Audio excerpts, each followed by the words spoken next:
अरे सुन लस प्याज काहे देरी, गली के मोड़ पे खड़ी बनी निहारे। चुनरी के रंग में मनवा रंगील, देखे के भइल दिल हिल गईल।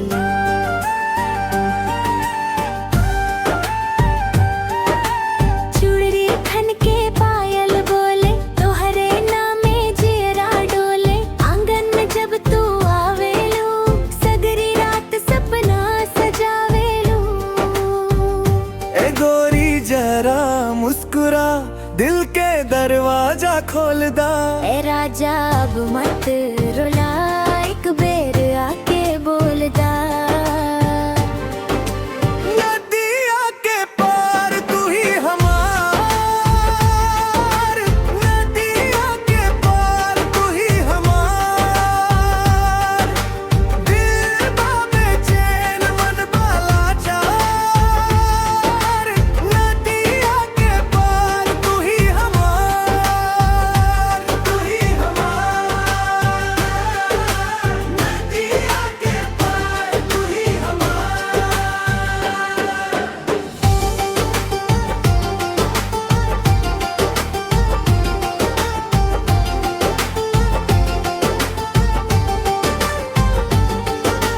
खेत के मेड़िया पर धूप झलके,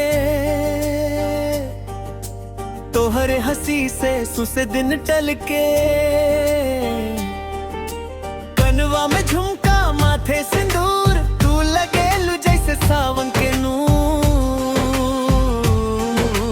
भैया लोग कहे धीरज रख, हमरो धड़कन कहे आज ही तक। तू जब अंगना में पाँव धर लूं, सोचल सपना साच उतर लूं।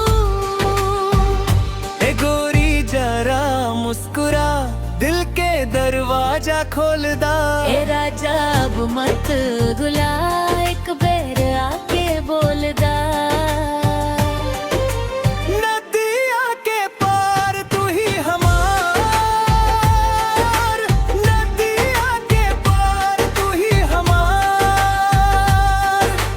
दिल बाबे चैन मन बाला चार, नदिया के पार तू ही हमार, तू ही हमार।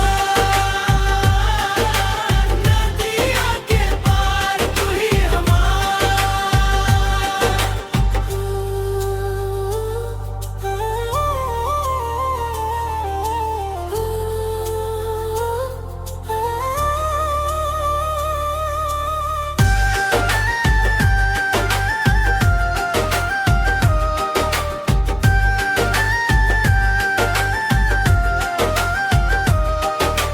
अब का बताई तोहरा बिना, रात लेके आवे अधूरा गिना। गांव के चौपल पोखरा किनार, सब पूछे कब आई जिया। हमरो अखिया बाटे रसताए के, तोहरे नामे हर सांस जेके। एक बेर आजा बन जा सुरूर, फिर से सज जाई घर आंगन नूर।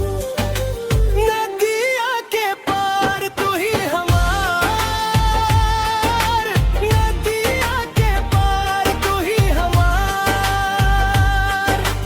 दिल बाबे चैन मन बाला चार, नदिया के पार तू ही हमार, तू ही हमार,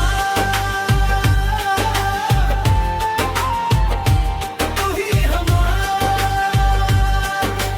चूड़ी खन के पायल बोले, तोहरे नामे जियरा डोले। नदिया के पार तू ही हमार।